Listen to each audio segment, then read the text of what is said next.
Come along with us on a day trip to Frigiliana and Nerja. This is day 10 of a 12-day trip we took to the south of Spain, Andalucía, this past May. This is our first of 4 days in Malaga, where we'll be taking day trips each day. These two towns are a 45-minute drive out from Malaga and are a 10-minute drive from one another, so they make for a super easy day trip. Frigiliana is known as being one of the top 10 most beautiful villages in Spain, and Nerja for having one of, if not the most beautiful beach in Spain. We drove to Frigiliana first, arriving at about 10 a.m. We were actually able to just park on the street for free in the new section of the town, and I can absolutely see why this was dubbed as one of the prettiest towns. The whole town complex is perched on a mountain range, with the old town further up at the top, surrounded by cascading views of the surrounding valley and the Mediterranean that can be seen in the distance. It's a classic pueblo blanco with accents of blue and ceramic murals on all the buildings, flowers everywhere, and the most beautiful black and white mosaic streets that wind in on each other. We kept telling each other just how much it felt like a fake town, with just how fairy tale-like and picturesque it was. We spent our time there walking through the streets of the old town. There's some really cute shops and cafes on Calle Real,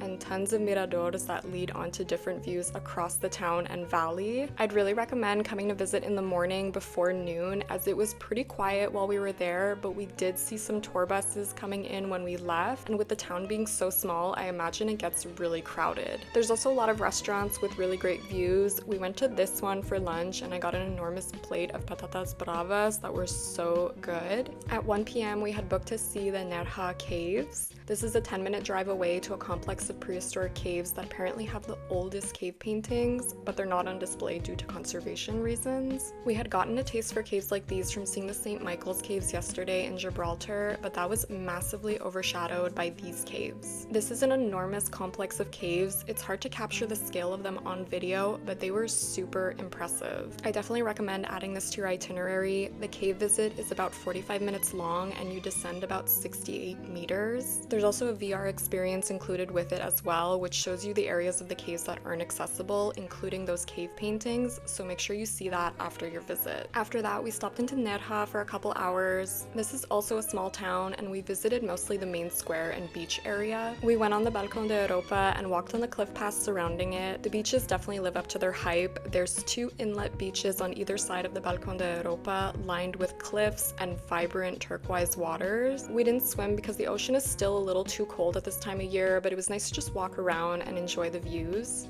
I feel like this would be a really nice place to book a night or two in, just to really take advantage of the beaches and the vibe. Similar to Frigiliana, it had that quaint charm to it, but with a more luxurious twist. We left Nerja around 3 p.m. I'd say, made a quick stop at our hotel, and spent the evening in Malaga. We didn't devote an entire day to Malaga in our itinerary, as we weren't super interested in what it had to offer, at least compared to all the other things you can do in the region. And it ended up working out well in the end, because as we'd be doing all these trips during the day, we would end up spending our evenings in Malaga anyways and be able to do a good amount of exploring then. And given that Spain works on a later schedule, most shops and restaurants would stay open pretty late into the evening. That evening, we got dinner and explored the Muel Uno port area, which has more of a ritzy looks vibe. It had an open air market with lots of cute shops, restaurants, and the beach is just on the other side. We didn't realize just how cosmopolitan Malaga was. It was definitely the most expensive city we had been to on the trip, and you could definitely tell from all the billionaire yachts parked out in the port. We used the parking garage in the Muel Uno port, which was very nice and had some very clean, fancy bathrooms, but it was so expensive. I think we paid around €8 for 4 hours,